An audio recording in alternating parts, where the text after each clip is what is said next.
All right, welcome everybody to the third part of a three-part integrated pest management training with Susannah Reese. We appreciate everything we've learned so far and looking forward to today's session as well. So Susannah, why don't you just introduce yourself and then we'll just go around with the rest of us here attending. Okay, I'm Susannah Reese, and I work with StopPests and Housing, which is located at Cornell University. We have funding from HUD to allow us to provide IPM technical assistance and training to affordable housing providers and related staff people. Okay, thank you. Next on my screen, I see Carmen. Hi, I am Carmen, and I do the safe safe and healthy homes flex program coordinator. Thank you. And Rachel's next. Hi everyone, I'm Rachel Monroe. I'm the program coordinator at Revitalize CDC. And Healthy Homes Assessor. And Healthy Homes Assessor. And Ethel. Good morning. I'm Ethel Griffin. I'm the program director for Revitalize CDC. I've been with them for about 14 years. And welcome, everybody. All right, next we have David Kelly. Good morning, everybody. David Kelly with Tactical Pest Solutions. I'm an IPM professional and I work with Revitalize for quite some time now. Nice to have you back. And then I've got CJ. Good morning, everybody. I'm CJ Hanley, and I perform healthy homes evaluations for Revitalize and also get involved in energy assessments as well. Thanks. Okay, thank you. Then we have Kara. I am Kara. I'm the COVID-19 program coordinator at Revitalize. And we just had Hank join us from the Be Healthy Partnership. Hank Douglas, would you not introduce yourself? He's just connecting to audio. Hank, can you introduce yourself?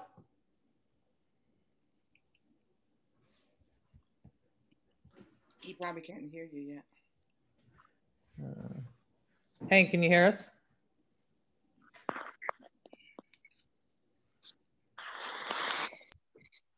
Okay, well, Hank is here. I see him. I see his square. Let's see, we've got another one that's coming in here. Shams, just connecting. Okay, we have Hank and Shams. Either one of you want to introduce yourself? Hi, good morning. This is Shams Bahar, a community health worker from Caring Health Center. Thank you for joining us. All right. Let's see. I think Hank said can hear, but he can't get on audio. Okay. All right. So we can, I think, get started, Susannah. Okay, so thanks for joining me. I know a lot of us had a late night last night, so I hope that we can provide a little distraction from the world, the news. We're going to talk about working with clients who have pest infestations, and some of you out there might be more experienced than I am. So my main job is to help public housing, Section 8 housing, elderly and disabled housing providers implement IPM in their buildings. And a lot of times I work with multifamily housing, and I understand, you know, some of the situations you guys are working in are a little bit different. Single family homes, maybe there's no landlord in the picture. So I tried to adjust the presentation to account for that, but you'll still see evidence of my main work when I talk about property managers and staff and things like that. So without further ado, we're going to talk about tools to communicate the IPM message. What's out there? What's good? What are good tools, and how do we communicate the IPM message? What are the safe and effective options for your clients who cannot afford a pest control company? That's a big challenge, and I know, especially in my own community, some of the outlying homes, trailers, and people who own their own trailer often have the hardest time getting rid of pest infestations because they cannot afford a pest control company. And then how to advocate for a client who is living in unsafe or unsanitary housing. There's a few tips I have, but I think you guys might know a little bit more than I do, but we'll put our heads together at the end. I talked about personal protection last time when we talked about bed bugs, but there's a few other points I want to talk about: offices and how to protect your office. We'll just save those if there's time. There might not be time. But I did throw a few slides in at the end to talk about that if that's still a concern. A lot of the slides I am talking about are related to bed bugs, because that's often the pest that we have to do the most work with residents, with clients on. So there's a little bit of a bed bug bias in this presentation.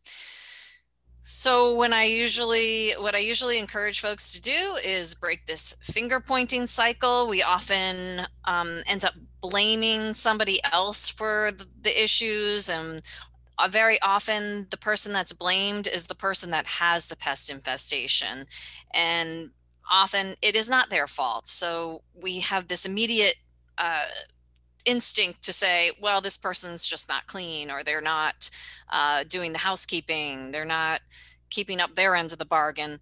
But very often what I see is, well, there hasn't been good pest control. There hasn't been anybody in there in that apartment, or what they did not work. You know, spraying for cockroaches every month for a year and you still have cockroaches. I'm going to say maybe it's not that person's fault, but there could be other contributing factors, like the cockroaches are not getting killed by the spray, or there is a neighbor that the cockroaches are coming from. So before we start blaming people, I always want to take a step back and think about all the things that could go wrong in pest control. And there certainly are many before we blame residents, or before you blame any of your clients. Let's see. So while we're blaming people, what is somebody with bed bugs doing? They're lighting off 6 bug bombs in their home, which we know is not safe and not really going to take care of the problem, and probably put pesticide residue everywhere rather than where the bugs are hiding. So it's better to be proactive and address the issues than let somebody kind of flounder and try to figure this out themselves. So when I think I've showed this pyramid before, today we really are going to talk about the base of the pyramid, the education and awareness that we really want to promote among your clients and community members. This is where I come in. This is my whole job, is the base of the pyramid, is sharing good information and education. Before I get into what resources I have to share, I'm wondering if you would think about these questions a little bit. You don't have to answer them. You can answer them in the chat, but think about how we're sharing resources with your clients. Do you share resources with clients and coworkers at all? Do you have any things that you share regularly? Does anyone share information on pests with your clients, or is maybe it is coming down to you, and that's why we're here talking about this today? And then think about how you share resources. Is it proactively when you first meet a client, when you're doing an inspection, before you even know that there might be pests in a situation? Do you have an opportunity to share information so maybe we can cut off some pest infestations with prevention? Or do we share information reactively? Often this is what happens, where somebody has a pest infestation and then we give them the information. So I want everyone to think about how we share information and if it can be done in a way that is more proactive than reactive. And then think about what resources you would need to improve or to help residents or clients, understand what their role is and things that they can do. And I'll show you some of the things that I've created after hearing from people like you about resources that they need. We've tried to fill some of those gaps on the StopPests with the StopPests grant. So the main messages you want to encourage your clients to do are know the signs and inspect. So everybody should know what bed bugs look like at this point, know the signs, know what cockroaches look like, and know the signs, know what rodents look like, know the signs. So you can give people some of the resources I'll share later if you want them to be aware of the signs and to inspect. If they have a landlord, if it's a landlord situation, rental situation, then you want to, of course, encourage them to report their pest issues to the landlord. You also want them to, if they have a lease, to follow the housekeeping standards in that lease. Don't self-treat and comply with the treatment requirements if reasonable. By that, I mean, sometimes we're asking people to do a little too much. And one example I still see is empty all your cabinets because we're going to spray them for cockroaches. That's really intense work. You know, that used to be standard. You had to empty out your cabinets and take the stuff off the top of the fridge, and then the pest control technician would spray in there. Hopefully pest control technicians are using baits and that's no longer necessary. So sometimes we have these outdated ways of doing things that put a lot of pressure on, and a lot of the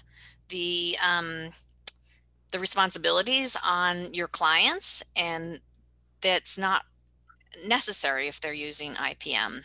So for example, if we were using baits to control cockroaches, you shouldn't have to empty out all your cabinets. Sometimes you do need to. It depends on the infestation level. So I use 3 tactics to share information. That's posters and brochures, classes, and one-on-one intervention. I always talk about the posters and the brochures being the tactic that catches the low-hanging fruit. Those are the people that will read these things. There are people that will read a flyer or a pest control guide, or in multifamily situations, I always encourage the property managers to hang up that poster about bed bugs, because there are some people that will walk by it and look at it and pay attention to it. The picture on the right is from the New York State IPM program. They have these step-by-step bed bug management guides where that's my friend Matt Fry. He demonstrates to you how to vacuum for bed bugs, how to make your bed an island, which can provide you immediate relief, and also how to do laundry for bed bugs. So he goes through all the things that your clients could do to control bed bugs, but he uses pictures to demonstrate. So I thought those were really helpful, and they're in English and Spanish, and you can get them on my website or the New York State IPM website. A little word of caution and some humor I like to throw in. Be careful when you give advice. So a few years ago, I thought this was really funny. This was an Onion report. Cockroach King concerned over recent rise in bed bugs, which I thought was hysterical. So I posted that on the StopPests website, and I thought it was so funny. I put it on my own Facebook page. And then the comment that came in is, try diatomaceous earth under the sheets, works great on all insects. So first of all, the person thought I had bed bugs. People don't often read and just make an assumption. So I think my response is, it says, LOL, just to be clear, I don't have bed bugs, I just work with them. But what I really want to tell this person is that's dangerous, off-label, and just because diatomaceous earth, we consider, I'll talk about it later, we consider it a non-chemical control and pretty safe. It is a lung irritant and could be very dangerous if you're using it in your own, in a bed situation where you're breathing it in. So just be careful what you say and the things that you share, because people often take that and just go with it and go overboard with it. So I've stopped talking about diatomaceous earth in my residence classes. There's a better product that's available to professionals, and actually, Mira, you could buy it. But anyway, regardless, I have stopped talking about it because when I talk about it, the pest control professionals who service that building have told me that people go overboard. They put piles of it around, and it's not exactly safe to use things like desiccant dust all over the place, because they are lung irritants. And I want to add one thing. You know, I had the same problem. I moved to new house, and the house, I don't know about the problem. No one told me about it, had mice. So I bought it from Home Depot, different product. I put it in the house and nothing worked. When I hired the company, they have totally different things to use from the things you see it in the shops, in Home Depot, in Walmart, totally different things from what I used. And he told me, this is not working. Don't try to buy again from it. Yeah, people waste a lot of money. They go to the hardware store and or the big box store, and they think that they're getting the best in product. And I bet David can tell us that those products just don't work well. The products that professionals have can work far better, but there are situations you're going to run into where someone can't get a professional. So we're going to talk about that a little bit too. You guys probably don't, maybe you have places where you can hang posters, probably not relevant to you, or you can share posters, but just want to put the word out that on the StopPests website, we've got many examples of posters that could be hung up to share with folks in community rooms or in offices. What I'm really proud of lately is these picture-based guides. So I kept hearing from the people I work with that we need really basic information. We need picture-based information to share with clients and residents. Cooperative extension, like where I work at Cornell, we often have fact sheets that are loaded with biological information, which is just not relevant to the residents and the clients that I work with. They just need the basic points. They don't need to know, the whole life cycle of the pest, as I shared with you guys in the previous sessions. But we just tried to distill it down to what are the most basic points, and that's the identification, and then the do's and the don'ts of how to control pests in your home. So these you can get from stoppests.org. I have them in English and Spanish. There's one on mice, there's one on bed bugs, and there's one on cockroaches. So on the front are the do's and the don'ts, and on the back, the picture on the right is the identification pictures, just trying to really distill it down to what are the essential messages. And then I left a blank on the bottom, so that could be filled in or not with who to contact if you have these problems. Address the issues with whatever information that you're giving. There are individual issues in communities that have to be addressed. One of them is picking up discarded furniture. Again, I couldn't find anything, so I made this poster, but you can certainly make your own poster very easily these days. This just says, are you sure you want to bring that furniture home? Because I wanted to have a tool where we could warn people that this isn't the best idea. Furniture shouldn't be discarded. If you can prevent your clients from discarding furniture, and if it can be treated, it should be treated. There are some items that are not treatable. Wicker furniture, recliner chairs are some examples. But if you're working with a low-income client and they're throwing things out, then we want to help them understand if that item is actually treatable or not, because when they throw that out, somebody else is picking it up. So that's how we end up with the bed bugs, at least circulating through a community.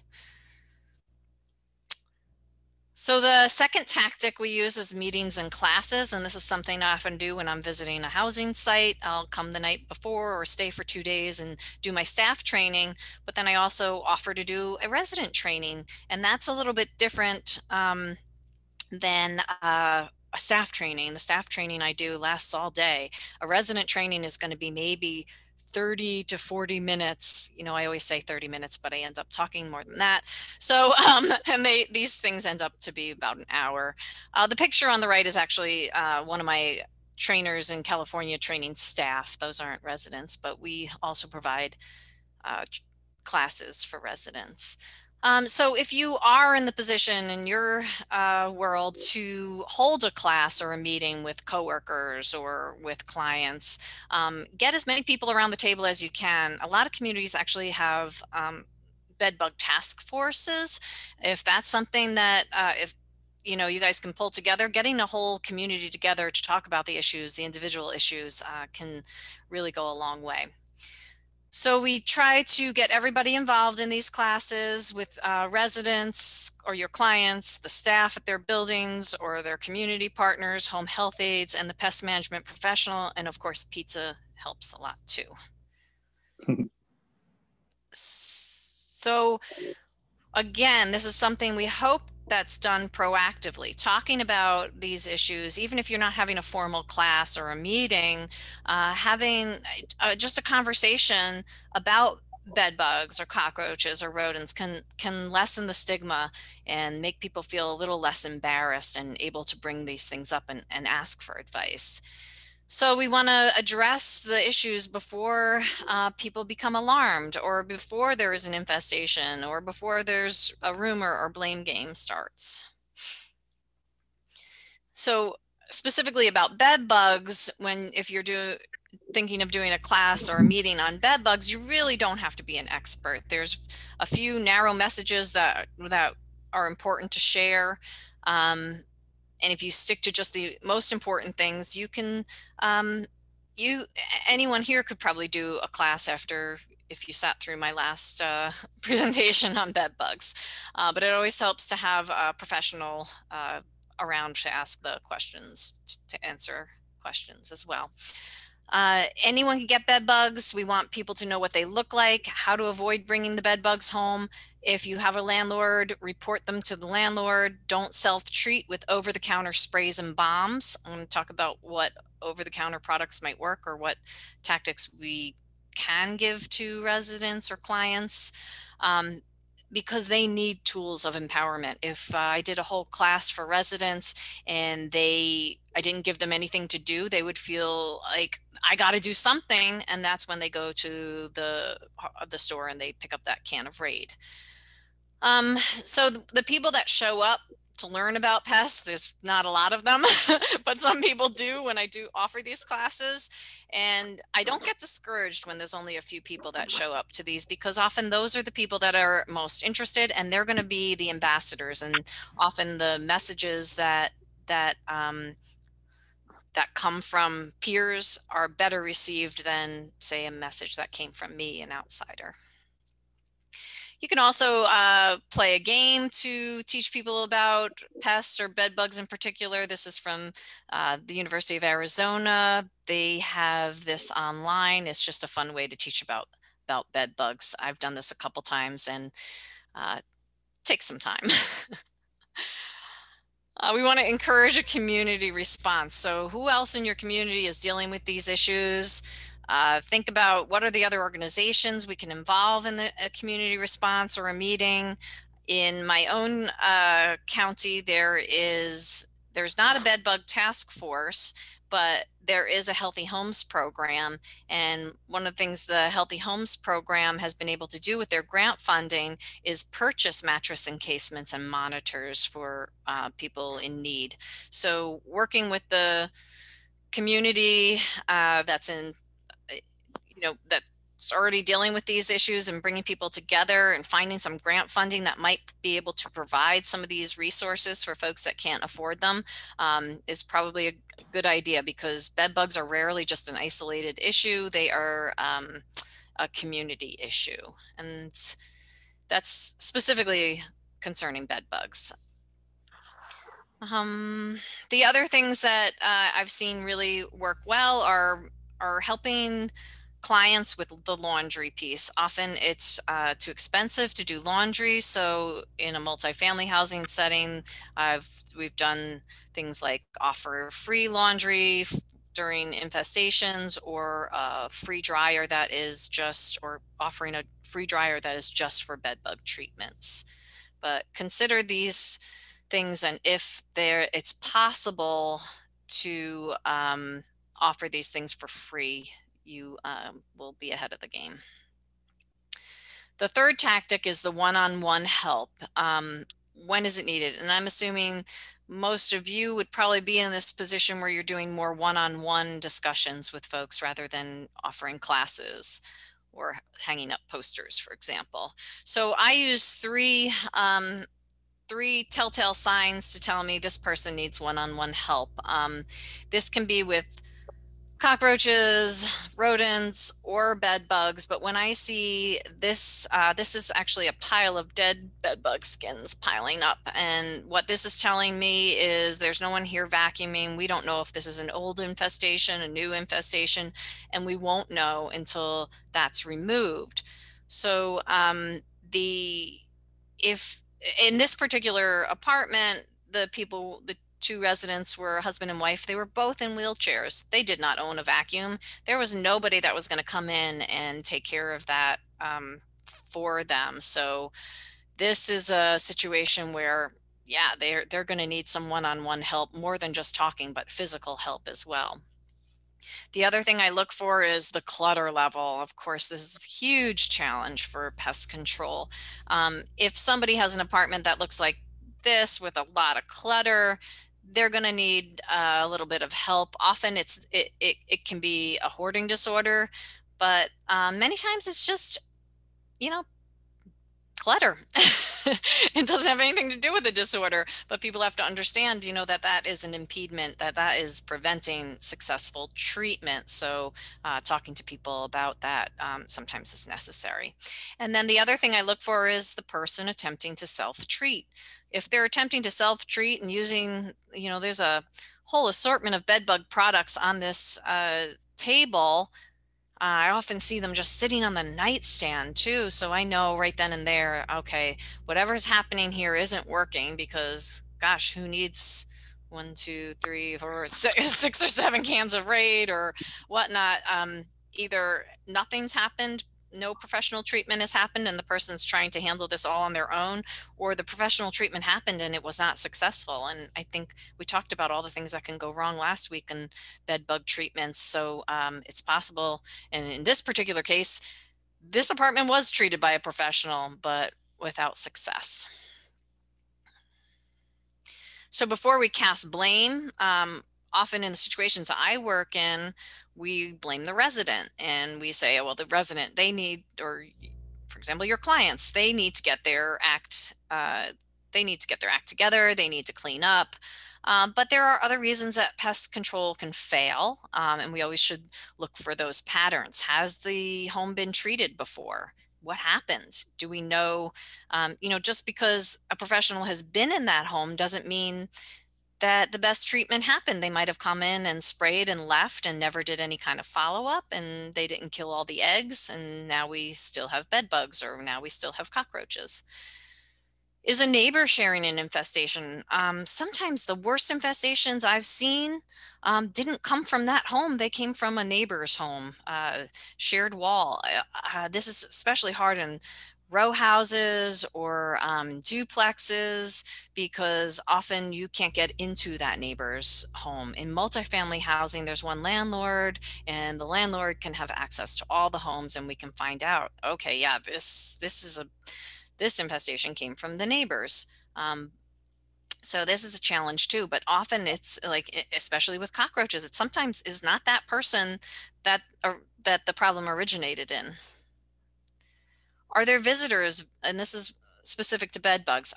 Is this person having regular visitors? Are they going somewhere regularly? So you have to have a little bit of detective work to do to figure out where the issue is and where the infestation is coming from. Is housekeeping really contributing to the infestation? Someone could have a dirty kitchen, but that has nothing to do with a bed bug infestation. Somebody could have a messy bedroom, and that has nothing to do with the cockroach infestation. So you can have a rodent infestation in a perfectly clean home. So it's not always the housekeeping that is contributing to the infestation, but very often it is. And we can do a lot better if we are keeping clean. We're providing less food and less hiding places. Also consider, are we asking too much from the clients? For example, with bed bug preparation, sometimes you see instructions that are 2 pages long, single spaced, and we're having them bag up every item in their home and then live out of bags for 6 months. And could you do that? So I always encourage the housing sites I work with to read through those preparation instructions and consider doing those instructions themselves, but then consider having your 80-year-old mother do those things. Could she do those things that we're expecting people to do? In most cases, it's no. Are these instructions even appropriate? So sometimes we have this standard preparation instructions, but if it's an early in a low-level infestation, they're just around the bed and in one room of the house. Does it make sense to to do this preparation in every room of the house when this is an isolated early infestation? And hopefully that is the situation we're seeing, just less than 20 bugs. And could you live out of garbage bags? Okay, so what we would really like to see in an ideal world is a limited prep approach for bed bug treatments. And that means no moving furniture, because it can often spread the bed bugs. As people get rid of furniture, they drop them in hallways, they leave them out on the curb, like I mentioned. But also just in that home, if we're moving things around a lot before a professional comes, you're moving the bed bug population around. So what we ideally like to see is things kind of stay put until the professional inspects, because the professional is needs to see where the bed bugs are hiding in order to do their treatment. So if we've pushed the bed bugs all around and now they've gone into the baseboard heater or behind the cove base, that professional won't be able to see where the bed bugs are hiding. And that's what happened in this picture on the right. They got rid of all their furniture before there was even an inspection. And that is a new donated mattress that they don't dare even sleep on. They have it up against the wall. The guy was sleeping on the floor. They got rid of everything before that was successfully treated. And you know what happened? The bed bugs went right into the cove base, into the walls, and spread from there. So getting rid of the furniture and moving things around isn't always advantageous early on in treatment. In an ideal world, the pest control company does an inspection, then offers instructions on how to prep. I think I mentioned that. The other thing I see happening when we have these really long prep instructions for bed bugs and someone can't do it or they won't do it, then the professional comes in and they say, well, I'm not going to treat this. They're not prepared. So we want to see at least some treatment happening, because some treatment is better than nothing. We're still going to kill bed bugs if they can do a line of pesticide, maybe around the edges of the apartment or the home. The other thing we have to be aware of is there are two types of people that are out there. There's some that are unwilling to participate, and some are unable to participate in their pest control. So if they're unable, what do we do? Well, we have to rely on family and friends, building staff if they're living in multifamily housing, aides, nonprofit groups, and contracted companies. And this is often a big challenge, and this is where you guys come in, finding the resources and the people to help the people that need help. Then there's folks that are unwilling, and for whatever reason, they don't want to participate, or they're not cooperative. And you guys, I'm sure, know that there are all sorts of reasons why that might be. And when I'm talking with housing providers, I say in some cases, this is when you fall back on the lease, but in federally subsidized housing, it is really difficult to kick somebody out. So this is just a pipe dream. You know, you can't really fall back on the lease because not many people are willing to evict folks from public housing. And right now there's an eviction moratorium, so that's not even a possibility. Some of the things that I've suggested to landlords and property management people are have a non-monetary penalty. So when I ask when I'm working with New York City Housing Authority, they're not allowed to give penalties, which makes sense because they said, you know, that if you charge somebody in public housing for non-compliance with, you know, pest control, what money are they using? They're basically using tax dollar money to pay fines to, you know, so it's just, it doesn't make much sense. They don't have the money, and they're going to be using their assistance money to pay these fines. So in New York City, they don't fine people in public housing.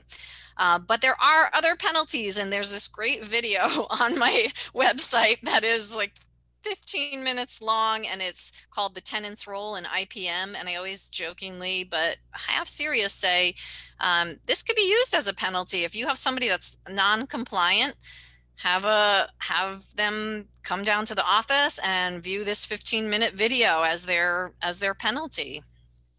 So think about things creatively, and you know, there's ways we can motivate people.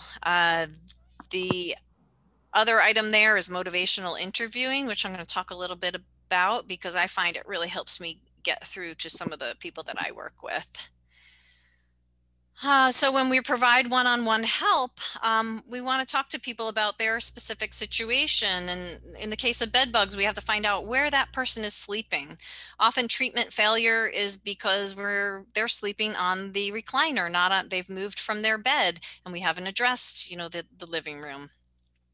Where do they put their things when they come in and out of the home? Often there's a spot where they place their items and the infestation started there. So if we just focus on the bed, we're going to miss that spot. Note the physical, financial, and cognitive limitations that could influence treatment. We can't assume that everyone's going to be on board or understand or have the capacity to do their part.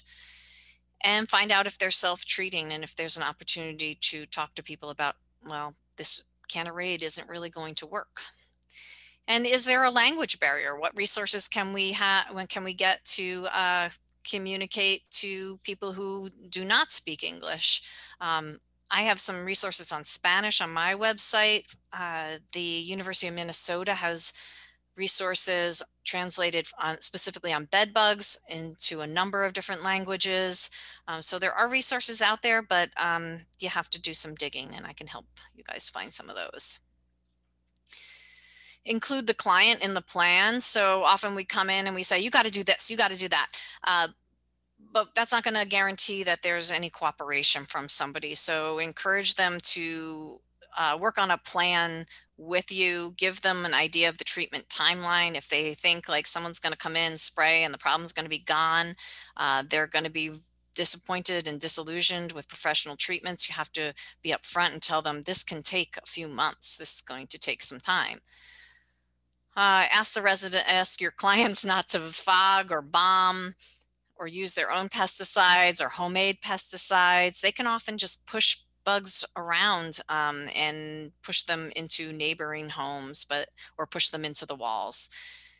Ask them not to throw away items and not to change too much until the professional arrives to inspect or treat. Explain that they have options. There's vacuums, clothes dryers, encasements, interceptors, isolation, traps, exclusion. So there's options for folks, things that they can do. In this picture, this person had some help and they were able to put all their items that they had cleaned or treated into these totes and bags. And this was a promising development, but after they had done all that with their belongings, this was in the same building where I shared previously that the bed bugs had gotten behind that cove base. And regardless of what this person was doing, they were in the walls. So this person was compliant, but the problem was actually gone into the walls. How can we use motivational interviewing to encourage IPM adoption? This has been a tool. I've done some trainings or took some trainings on how to do this. I am not a professional, but a few things that I've learned along the way to help me talk to people and encourage people to participate in pest control. I'm going to share with you, but this is a really great technique that has worked for me in a lot of situations. Doesn't work for everybody. You find out how the client is motivated. What does the person want to achieve? What are their goals? They're going to get motivation to participate from themselves often, not because I'm telling them what to do. What are the barriers for them participating? Do they not have the time? Do they not have the money? Do they not have the cognitive skills? And then recognize again that there are can't situations and there are won't situations and the difference between the two. So the goals of the motivational interviewing are to engage people to talk to you. elicit change talk. That means we want to talk to them, but we want them to talk about the changes that they want, not us to say, you need to do this, you need to do that. And then evoke that motivation to make positive changes from the person. So the idea and the change should come from them. So you ask permission. Do you want to talk about bed bugs today? Do you want to talk about this with me? Talk about the change. What would you like to see? Ask open-ended questions. I'll give you some examples.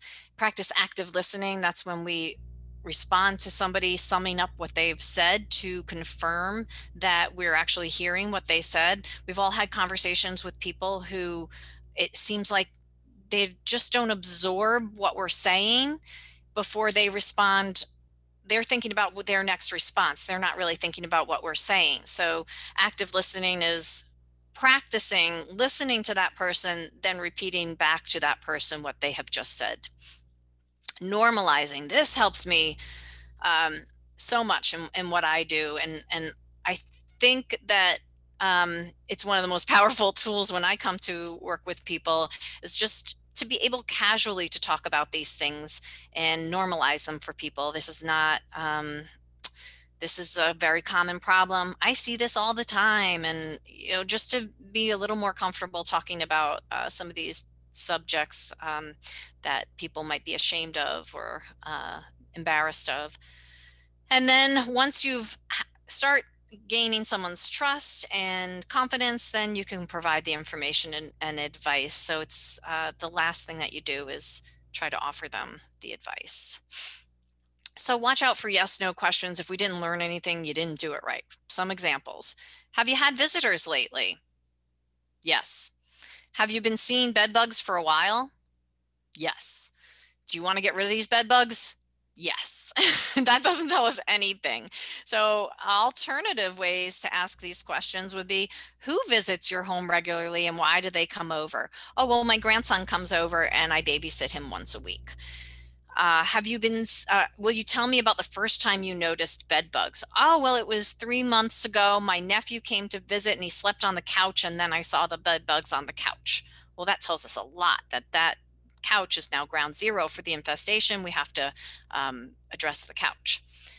And how do bed bugs interfere with the things that you would like to do? That's really important because that's where we get at the motivational change. If somebody, this is an actual conversation I had with somebody, the woman said, well, no one's visiting me anymore and I'm lonely. So the motivation there is to get rid of the bed bugs so we can have visitors again. So we can learn a lot about people's motivations if we ask the questions correctly. So provide the support in carrying out tasks. A lot of what we're asking folks to do with rodent, cockroach, and bed bug infestations is overwhelming. They have to get through stuff. They have to get rid of clutter. They have often, I'm working with people who moved from a house situation to an apartment and they have all their belongings just stacked. So this can be, you know, a really overwhelming task for people to do. Watch out for your own assumptions. This gets us all. I always think they're not going to do that. And then they do, or someone will do something and then they don't. So we can't assume that we know what a client is going to do. And then we want to collaborate, not have a confrontation. Collaboration, not confrontation. So be careful about how we approach these topics. We want to work with you. We don't want to say, oh my gosh, you need to do this. You need to get this cleaned up, or we're not going to work with you anymore, or, you know, other ways that we can collaborate, not be confrontational. You want to explore with the client instead of explanation. Often I want to go in and just be like, you got to do this and this works, this doesn't work, that's not going to work. But I stop myself and I make sure I have a conversation with somebody and listen to what they're saying. And sometimes I even like pretend I've never heard of something before, just so someone can feel like they're contributing to the conversation. Like I'll say like, oh, that's really interesting. I never heard of that before. And, you know, it's worth a try. And so give people the impression that you're exploring all the options with them and not just listing off things that they need to do. And the other thing that I always do is talk in terms of pests, not, for example, say, oh my God, you have a huge cockroach problem.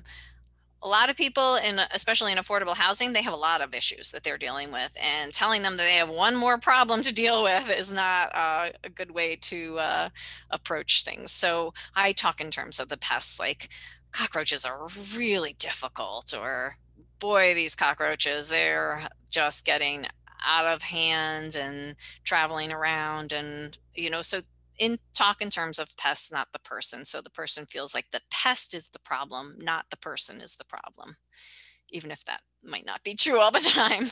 And then praise efforts and achievements. I had a tough meeting with my boss, but at the end she said, "Susannah, you should be proud of the work that you do." And all of a sudden I felt myself just light up and say, okay, I can erase the rest of this meeting and, feel good about myself and do a better job because my boss gave me that little bone. So praising efforts and achievements does go a long way, as we all know.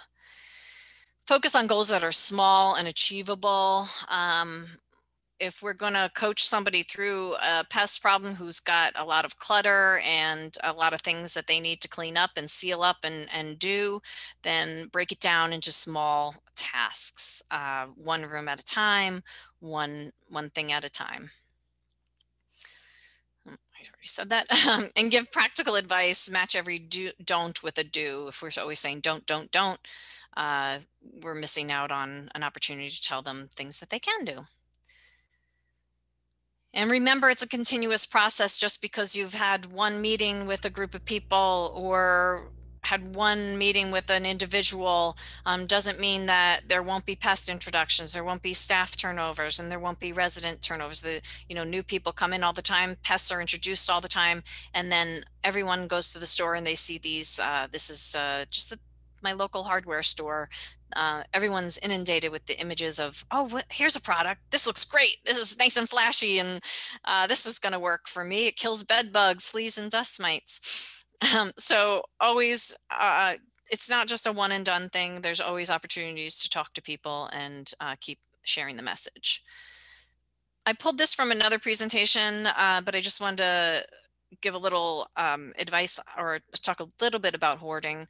A project I was involved in a couple of years ago, we funded a study at the Boston Housing Authority where the staff members were trained to flag units with hoarding and clutter. And then the staff members at the Housing Authority were trained to do these interventions with people. And this is a psychological disorder. It's not something that I would just walk in and try to coach somebody through. A hoarding disorder, you have to have training and be able to spend a long time with people with hoarding disorder. So the point that I wanted to make here is look at the amount of time. So let me back up. The Boston Housing Authority developed these intervention plans with their residents that had hoarding disorder, and then they were also measuring the pest incidences along with the amount of time that they spent doing these interventions. And they did find a reduction in pests if they did do the hoarding intervention. So it was a positive correlation that the time that they invested in these people did pay off, but look at the amount of time that they had to spend with people. And there's one example, number 4, where they spent 31.75 hours doing the intervention, working with somebody to reduce their clutter. So the lines are showing us that the clutter was reduced, and they use the clutter image rating scale for this, which is a picture-based scale, but it took a significant amount of time. So this is something that often you need professional advice on. And there are hoarding resources at the Boston Housing Authority, and there's a School of Public Health in Massachusetts that has a great expert on hoarding. But all these resources I compiled for you guys, and a lot of them are coming from Massachusetts, I put on the website under this page called Hoarding, Housing, and Pests, a New Approach. So you can find some tools, the clutter image rating scale, and a recording of the webinar from the Boston Housing Authority on how they handled their residents that had hoarding disorder. of course, you are all aware of this, more so even than me, that there's people that can't do their part with mental health issues, cognitive limitations and impairments, vision deficits, hearing deficits, mobility and agility limitations, and evidence and, just life circumstances. So sometimes we don't see these things either. Some of these are hidden disabilities. So always be aware of our assumptions. What can we do for the folks that can't do their part? Also in Massachusetts is a woman named Ellen Tone, who developed this one-touch system where she's just essentially saying for all of us to know the resources in our community, who make the connections for your clients. And this one-touch system is basically a sheet that you fill out, and you always have this to make all these referrals, so you don't have to search for these things. This should be standard for every agency, for every housing agency, to have the referral sheet filled in already, because you will have to make referrals. So the mental health, the housing advocacy groups, the protective services, who are the zoning and inspection and code enforcers, social workers, home-based care, heavy chore service. This is something that not a lot of people are aware of, that there are companies that will come in and do some of these clean outs, or work with people to remove furniture. And there's even companies that just focus on bed bug preparation. They don't do the treatment, they help with the preparation.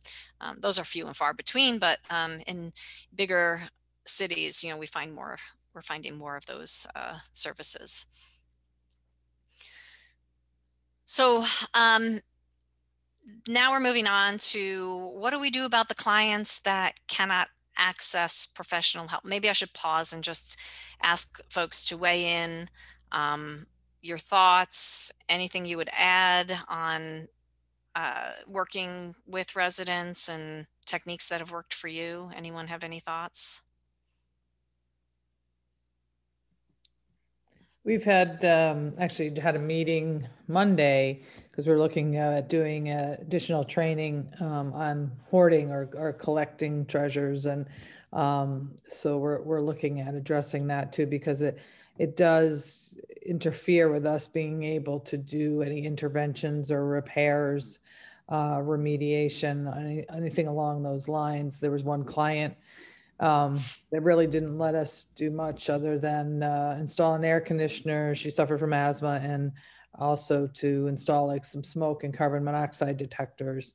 And we really, there was quite a significant amount of work, and there were other resources where there was funding available, but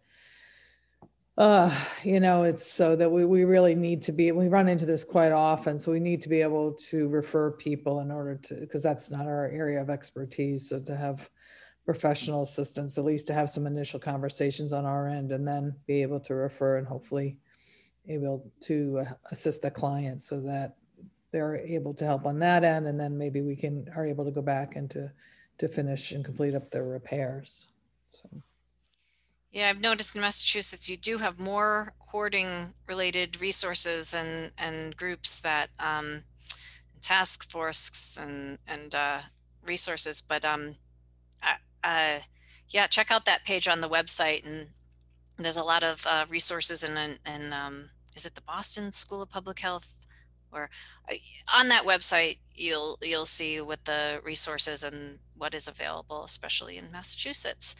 I'm wondering too about CJ or David, in your years of working with clients, what you might have seen or helped manage. Any ideas?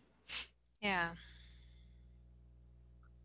As far as hoarding goes, it's very difficult because it's a lifestyle change, right? It's and a lot of times it's just difficult to get their involvement and their cooperation in changing that. And you have family members of that individual who, they have that concern as well, and they have that understanding. But when it comes to pest control and hoarding, it's a really delicate situation where you don't want to waste anybody's resources, because it's not a successful environment to be successful in ridding of what that pest may be. So it's challenging. I would say it's a situation where that person needs professional help. So knowing who the referral to make in your specific community would be helpful.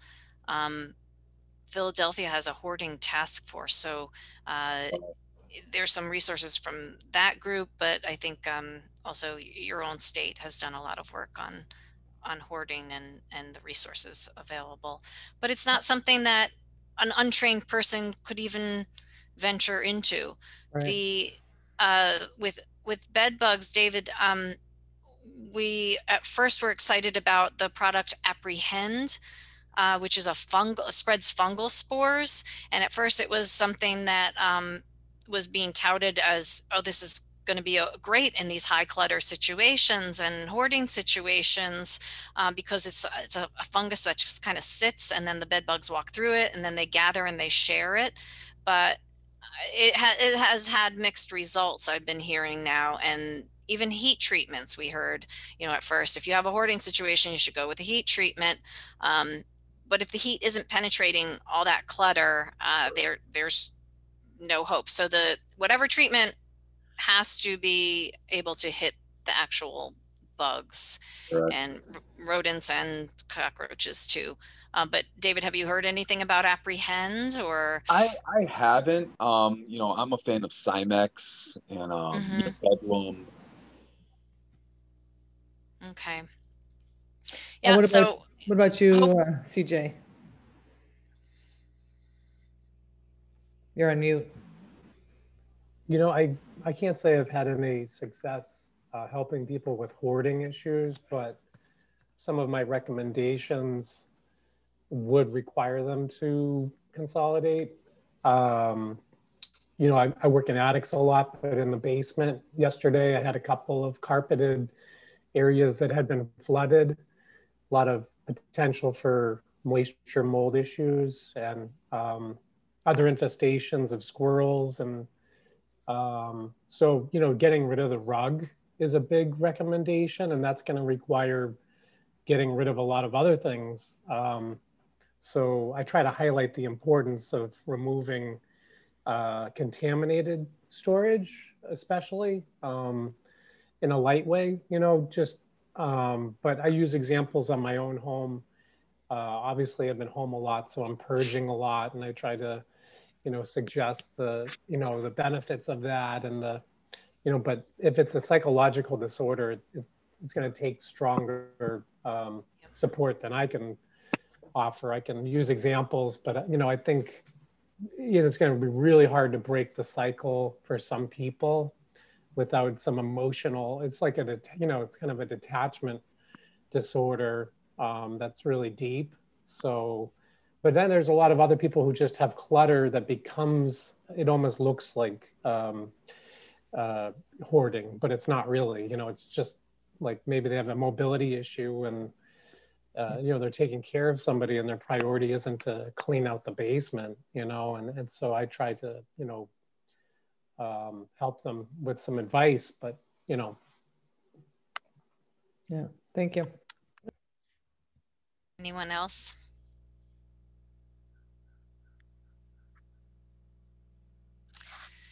Okay, well, yeah, there's no easy answers when it comes to hoarding, because it is a psychological disorder and beyond some of the services that me or you could provide.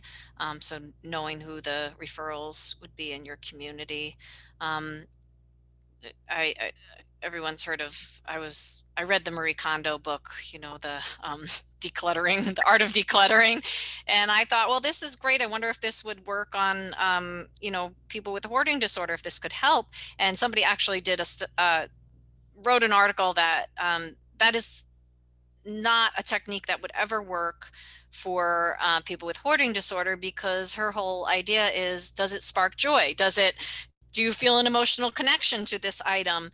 And for myself, I can use that technique and say, no, I don't feel the emotional connection to this. But for someone with hoarding disorder, that's part of the disorder, is that they feel the emotional connection to everything that they've hoarded. So it's not a technique that would work. So there's more to it than simply, decluttering.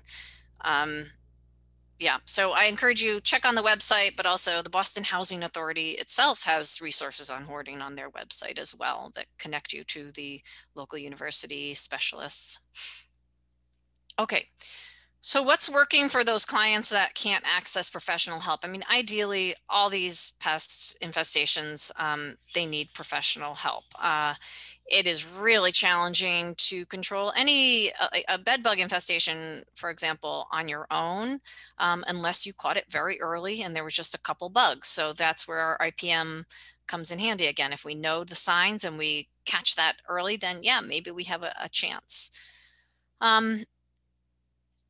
The most important thing is those sprays don't work. You've heard me say it 1,000 times, but how do we convince somebody that not to use those? It's very challenging. So what I find is giving them other tools can often counteract the negative impacts of those sprays. Here's what we're up against is this was in a grocery store right next to the Barbies, giving us the impression that all these things are just great and safe and just normal household products. But we know that people are using a lot of these sprays. They're overexposing themselves to chemicals, but also overexposing the pests to the chemicals. And when we do that, the chemicals start working less and less. There's also a lot of rodent products on the shelves there, the glue traps and the rodenticides. But if you don't seal the rodents out of a building, they're just going to keep coming in again and again. So all the tools, all these little gadgets and gizmos and products in the world won't work if we still have pests accessing a home. So what does work? Couple of items here: inspection, monitoring, and mattress encasements.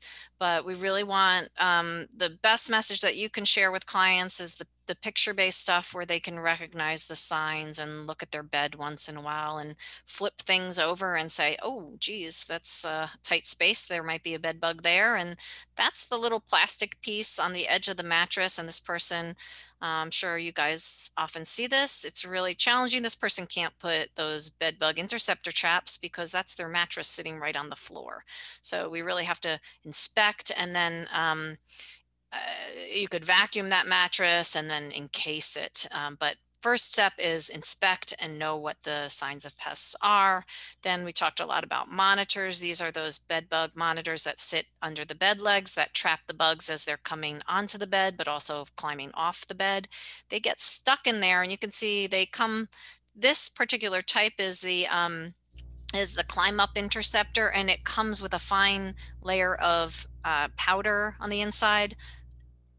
Excuse me, but it's also really slippery plastic, and bed bugs don't have the ability to climb up slippery plastic, as I've mentioned, so they get trapped in those little cups. Here's a picture I took of this Sensei Active volcano monitor. This was a very infested home, but these looked like to me that they were working pretty well. There's a ton of bed bugs in there. And then it always amazes me how many dead bed bugs we find. They just, if they can't eat, they will die. So that's why when they get caught in those traps and we prevent them from eating, that can work to our advantage. They're actually killing the bugs by just starving them to death. These bugs have probably been exposed to pesticides too. That's why there's so many dead ones. That just took them a little while to die. Anyway, they have a little lure in them, and this might be an option for somebody that doesn't have bed legs. I put one of these next to my bed, but I also put I have these just sitting next to my bed as well, because I have a platform bed that sits on the floor. I don't have bed legs. For your clients, they are financially challenged. They might want to make their own bed bug trap. This fuzzy picture, but online you can find DIY bed bug traps that are the same concept as the first picture I showed, where you're using smooth plastic and the bed bugs get trapped in there, and you add your own baby powder, and they get caught in the baby powder, and it just makes it more slippery.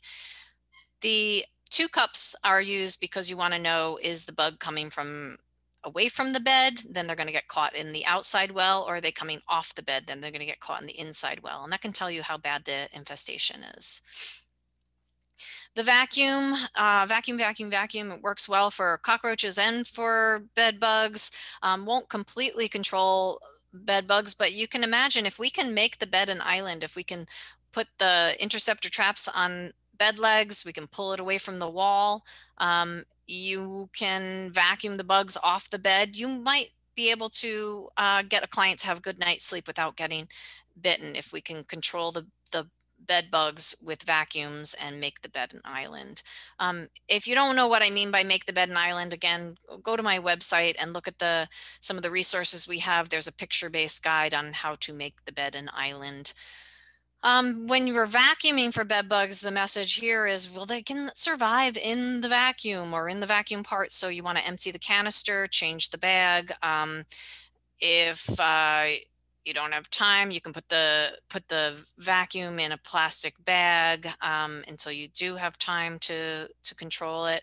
But you can also vacuum up some diatomaceous earth or a desiccant dust before you vacuum the bugs, and hopefully that kills them when they're in the canister. Or the pantyhose trick, which I wish I had time to demonstrate. That is essentially putting a knee-high pantyhose in the hose part of the vacuum, and you fold it over, you put a rubber band on it, you vacuum, and all the bugs that you've vacuumed up will get caught in the knee-high pantyhose. Then you can take that out, and that prevents them from going into the vacuum. If you have a shared vacuum situation, that's just not a good idea anymore, unless somebody's taking responsibility to clean it. Laundry really works. This is our most important tool. Heat is the Achilles heel of bed bugs. We have the best bed bug control tool around in our dryers. So does the person have access to a washer and dryer, or laundromat, or laundry room?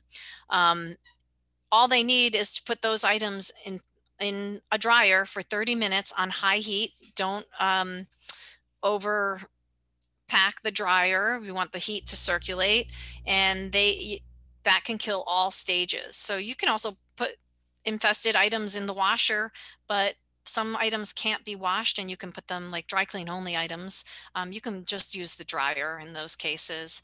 But soapy water does kill all bugs too. So putting things in the washer generally kills the bugs as well. They drowned. All right, so here's the controversial slide. I normally don't talk about desiccant dust, like I mentioned, because people go overboard, and that picture right there is what we don't want to do. So think about when it snows, we're not going to walk over a pile of snow. We're going to walk through the nicely shoveled path. Same thing for bugs. They're not going to walk through a pile of this. It may make us feel better, like we're doing something, but a bug is going to sense that, oh, there's an obstacle there, I'll go the other way. So in the do-it-yourself world, you can use a paintbrush, and that's how lightly you want to put these dusts down. So that's really hard for a lot of clients and the residents I work with. They want to put piles of it down, and that's not a good idea, because all these desiccant dusts, and I'm just showing you diatomaceous earth because that's the easiest one to get in the stores, that they're lung irritants. So people, especially with asthma and lung conditions, breathing conditions, overusing these could be really, really dangerous for them.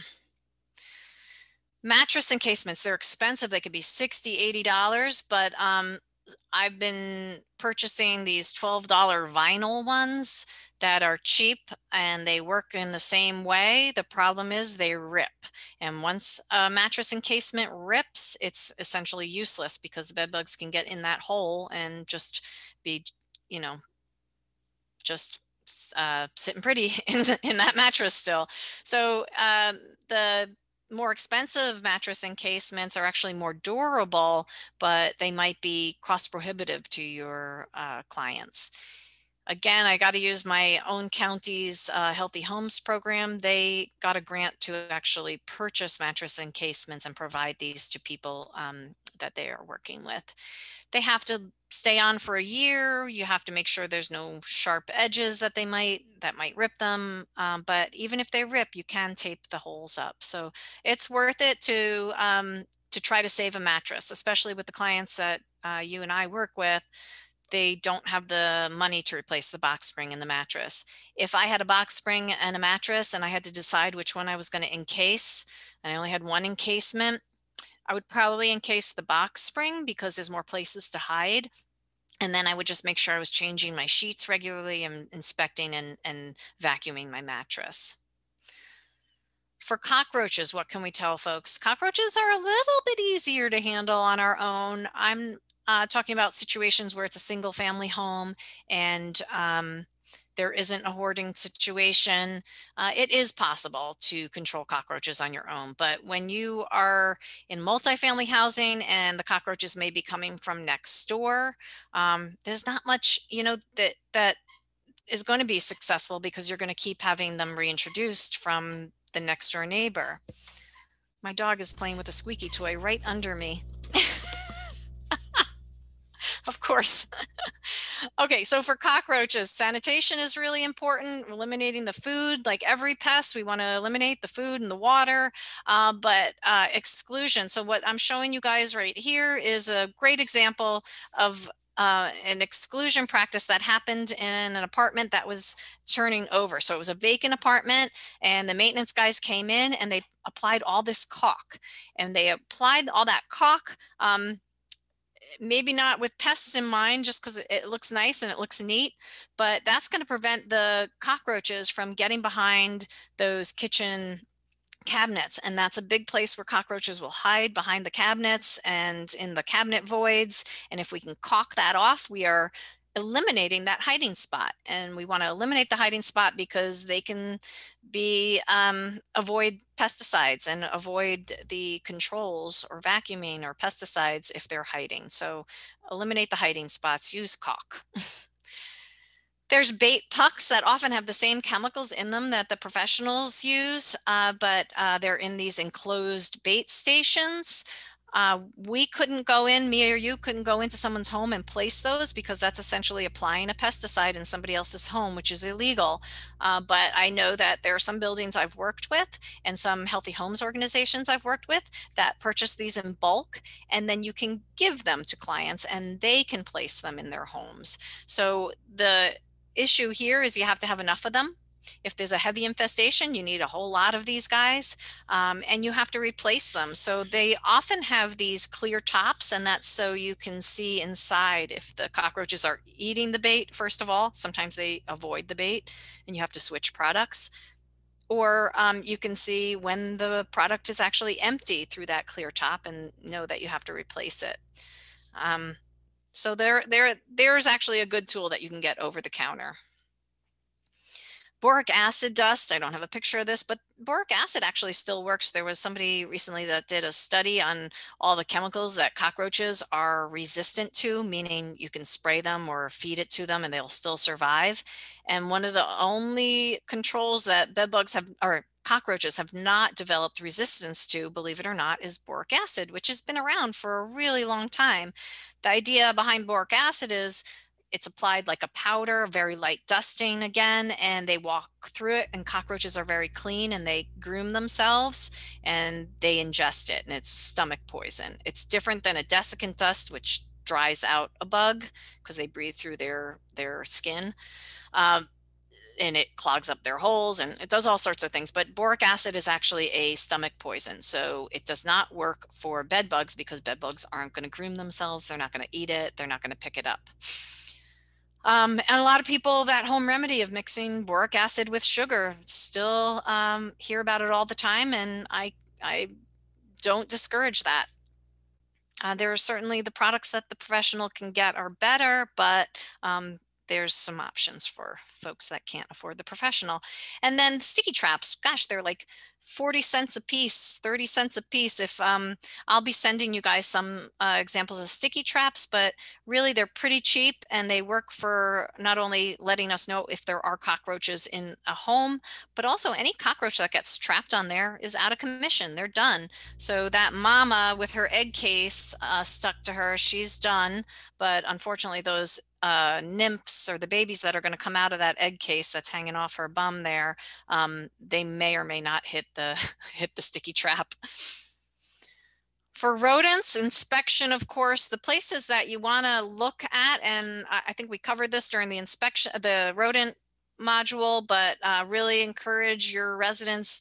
I've seen the cleanest stoves ever, lifted them up and found evidence of mice under that top panel. If you can lift that up to inspect, that's a really good place to look. The drawer, pull out the drawer underneath the stove, behind the fridge. The warmth of the motor from the fridge is really attractive to rodents, to mice. And then the other place to look is under the sink. These holes where the pipes are accessing the wall void, and then that also leads to the neighboring apartment. That's a great highway for mice and cockroaches to travel along. And actually in this picture there was both, but you can actually see the cockroach frass, even though I'm using it as my rodent demonstration. Remember those tiny holes that we talked about that rodents can fit through? These holes, this size hole would be no problem for a mouse to fit through. And how on earth could we control a rodent population that is in the wall voids? We can't. You have to be able to seal those holes up, so you're limiting the access that the rodents have. I shared with you guys my challenges at this old farmhouse. I think I have conquered the rats that were burrowing around the house. I set up a little camera in my basement, and I still see the mice. So what I had done is I had put metal mesh, and under all the sinks, I blocked all the holes in the bathroom sink, the kitchen sink, and around, any hole that I could find, I blocked it off. And now the mice, I'm learning, are just in the basement. So what did I do? I went around the basement, found all the holes. I know I have some breeding in there, and now I'm using traps. And if you have limited the rodents, mice, access to the kitchen and to the bathroom where they would get food and water, then you can focus on, okay, they're just in the basement, and then you can start using traps. Once you know you've blocked them all out, then the traps are really going to work because they're that bait on them. The other thing I found in my personal experience is using nesting materials. I bait the traps with cotton balls, and I put a little vanilla extract on the cotton balls. Those are catching more mice than the traps I've put peanut butter and dog food on. So female mice are really motivated to get the soft nesting material. So and also killing the females kills the population. If you can remove the breeding members of the population, you're one step ahead. Okay, little side. Remember how small those holes are. That door was to a basement, and the mice were coming up from the basement, and I just took this picture of the quarter and the dime as examples. Those are the measurements that a mouse or a rat would need to come up to get through. So once that a door sweep was put on that basement door, you limited the mice coming up from the basement to the kitchen. So remembering how small those holes can be that you need to close up. And then traps, of course, these are not for everybody, but they certainly do the job. For every one mouse that somebody sees, you should set at least 6 traps. So assume that there's a whole family associated with that one mouse if you even see that one mouse. The traps on the left with the wider paddles are actually more sensitive, and I would recommend using those as opposed to those little metal triggers. But either way, they both work. You want to put something on them that the mouse or the rodent is going to have to work a little harder to get off. So we're sure that it triggers the traps. That's why peanut butter is popular. Using peanut butter with a food source that you know that they've been accessing. So if there is pet food around, you might put a piece of pet food on top of that peanut butter. Chocolate is an incredible, attractive bait for mice too, if you want to waste your chocolate supply or your Halloween supply. You can use chocolate. It's very attractive. So what else do I want to say about traps? There's ways that you have to set traps, and of course we got into that a little bit in one of the previous trainings, but you have to know where the mice are traveling and set those traps near where they're traveling and put the business end of the trap towards the wall. Mice always want to feel a wall next to them as they're traveling. So putting them along the walls in the dark places, looking for the shadows. That's where mice are going to travel, where there's not a lot of light. And I just have a few more slides. I want to check the time. We're 5 minutes to 11, so I think we'll finish fairly quickly here. Just to let you know, so David was disconnected, so he's been trying to get back on, but I don't know, there's some error message. So he's calling my cell phone, so he's on speakerphone to listen to. Okay. Okay. Sorry about that. So weird. Oh, no worries. I look forward to hearing your feedback, David. So thanks. So when you advocate for your clients, you have a situation where somebody has a pest infestation, it's not getting taken care of by their landlord, for example. You have to understand their lease. What is in the lease? Is there a clause in there that's going to cover pest control? Whose responsibility is it? And the lease should say that. I've mentioned before, in public housing, it's really easy for me because it's always you can never charge the resident. The management always has to take responsibility for paying for treatments. So the lease is your first step. What does the lease say about the responsibilities of the landlord and the responsibilities of the tenant? Understand what treatments have occurred. Has there been any treatment?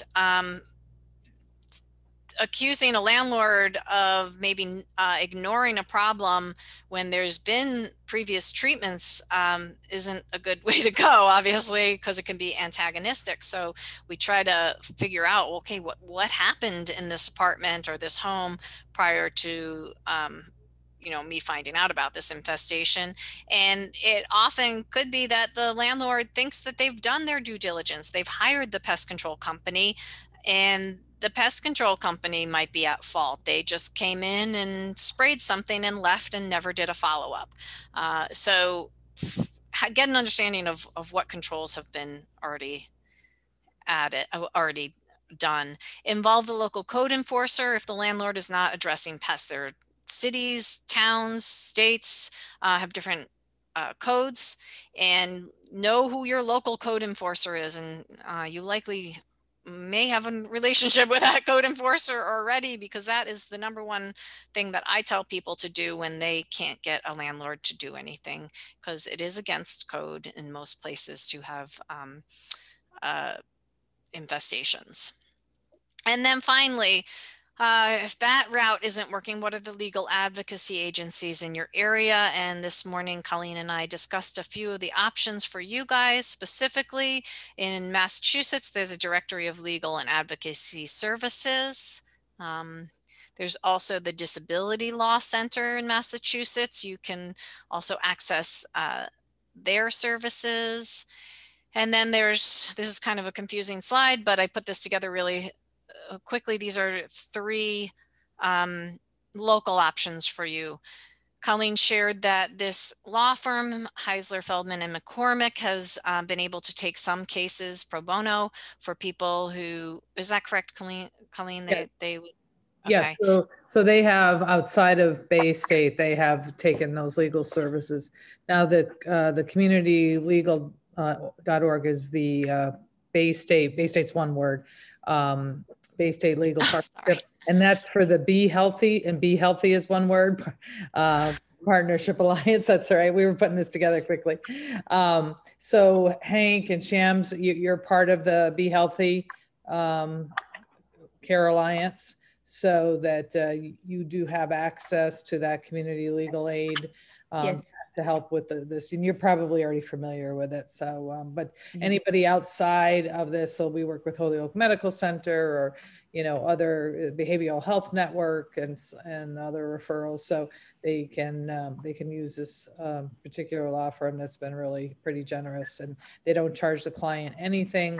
They get paid through the courts. So that's a good resource. And as a last resort, if there is no other option, this is really sad, but often it takes, you can share with your client that they could go to the media. Very sad, but true that often landlords don't do anything until it becomes public. So that is another option. Not that me or you could call the media on anybody, but as a last resort, you could let your clients know who the local media channels are that they might consider calling and taking photos to share. Oh, all right. We don't have time for any more personal protection, but one last slide for bed bugs. If you're going into homes with bed bugs, think about putting together your personal containment kit with all these items. And I can talk to you about that in a little more detail, but essentially it's, I think I've been exposed and I have to isolate something. So I put it in my plastic box, or I use a wet wipe to wipe off a bed bug from somewhere that I don't want to touch, plastic bags to contain things, roll of clear tape that can pick up a bed bug, fold it over and keep that bed bug contained, change of clothes, and in extreme situations, booties and coveralls if you know you're going into a infested home.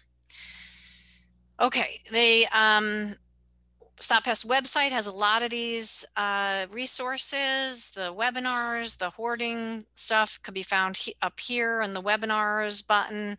The Pest Solutions page has guides for individual pests and resources, but I've been working most lately on this working with residents section, where this is where you can find the picture-based resources on all three of the major pests.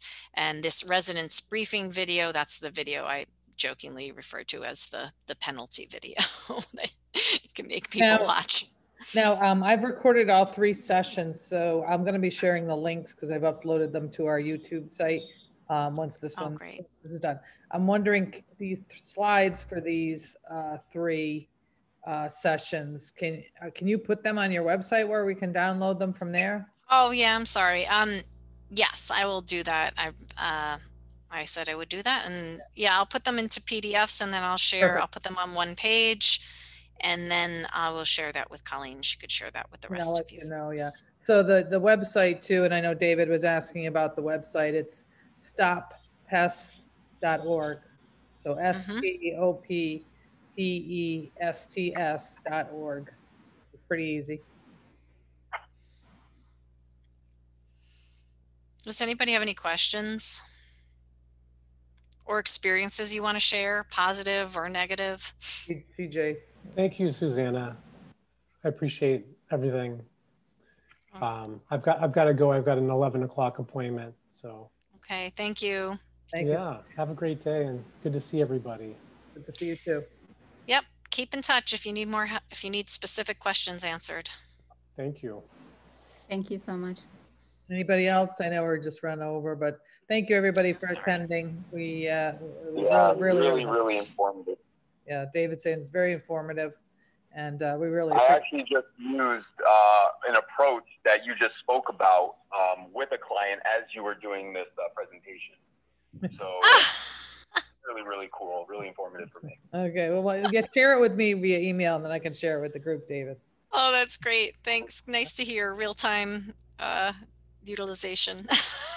Exactly. You know, the one thing that I didn't understand was when you mentioned about the vanilla flavoring and the cotton. Yeah, so I baited the mouse traps with cotton balls because female mice are attracted to things like that for nesting material.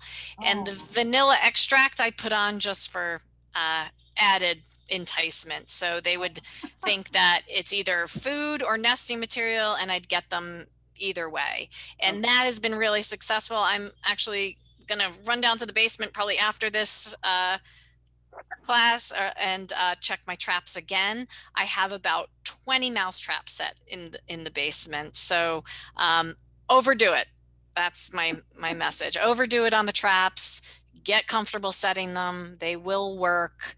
And you know, you can still use the good old-fashioned mouse trap. Okay, thank you.